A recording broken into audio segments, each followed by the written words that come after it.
Washington. During his annual pre-Super Bowl news conference this week, NFL Commissioner Roger Goodell sidestepped a question about President Donald Trump's complaints that the game had gone soft, insisting, "We have a lot of fans, the president among them." Trump may sometimes sound like Joey from Tarzana or some other talk radio caller, screaming about S.O.B. players who should be fired for kneeling during the national anthem.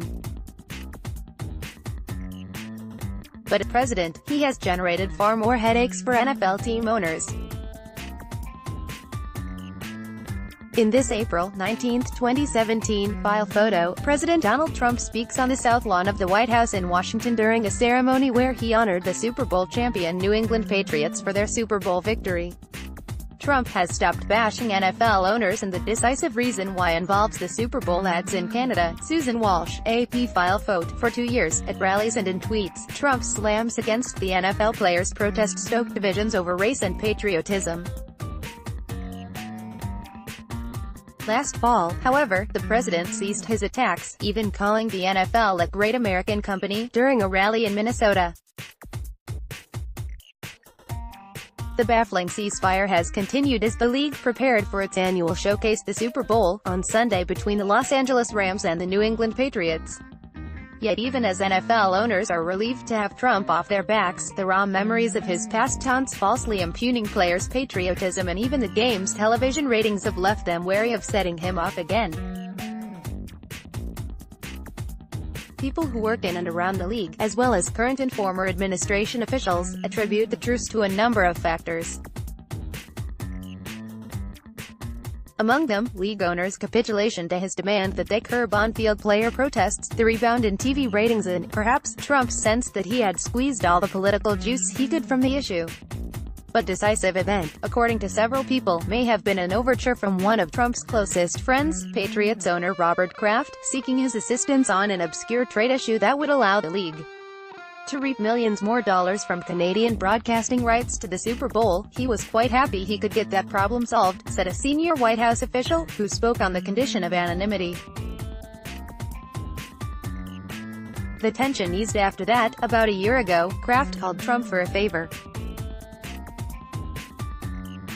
In Canada, some viewers prefer to watch American commercials during the Super Bowl, given their cultural cachet. The owners wanted Canada to restore a rule mandating Canadian ads, even on American television feeds, to increase the value of the television rights there, and thus the price the NFL could charge. Historically, fans watching in Canada would see Canadian ads no matter which network the game was on. People tuning into the game in the U.S. would see the more hyped ads, much to the chagrin of some who wanted the American commercials.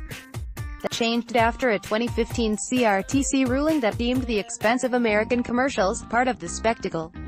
After all, it remains advertising's biggest mass-market showcase, with a 30-second Super Bowl ad costing more than $5 million US.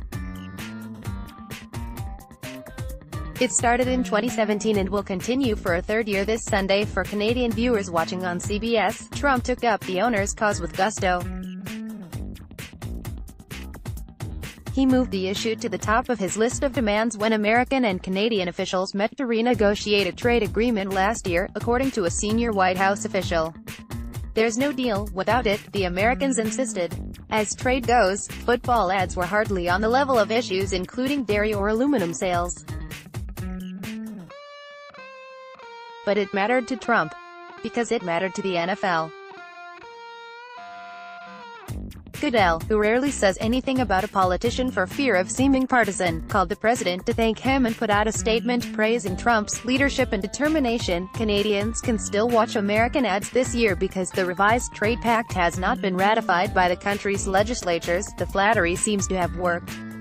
After declining last year to agree to what's become something a tradition, a Sunday interview coinciding with the Super Bowl, Trump agreed to sit down with CBS, the network carrying the game. He also tweeted congratulations to Kraft, as well as Patriots coach Bill Belichick and quarterback Tom Brady, while ignoring the Rams. Not only has Trump stopped taunting the league, he has begun boasting of his ability to fix problems and help it thrive.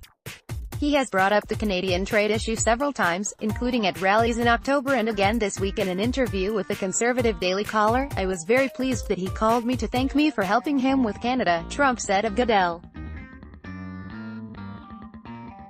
Then he took it a step further, defending Goodell against angry New Orleans Saints fans who want him fired over a blown call that cost their team a spot in the Super Bowl. "The league's games," he said, "have really been good, other than one call." Trump's ability to deliver a favor for the league's billionaire owners, a club that shunned him for decades as he sought to buy his own team, gave him an opportunity to declare victory while the NFL hierarchy bowed to his power.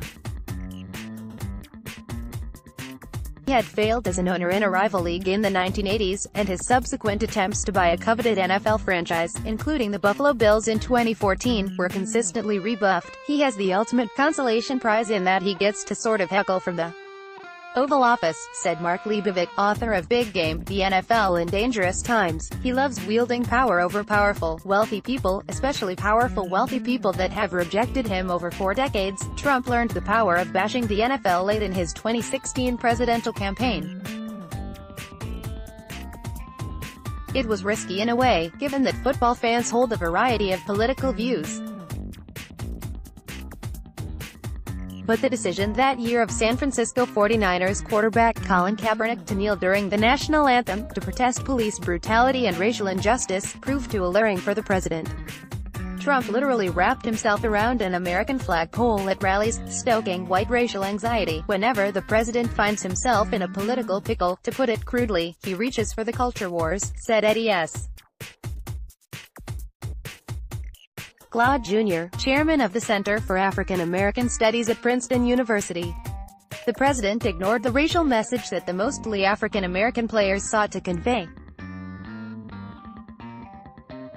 He learned quickly that he could elicit a loud, appreciative boos whenever he disparaged Kaepernick or accused players of disrespecting the anthem and the flag. The president's rhetoric peaked just ahead of the 2017 football season, when Trump held a rally in Alabama for Senator Luther Strange, a Republican running in a special election.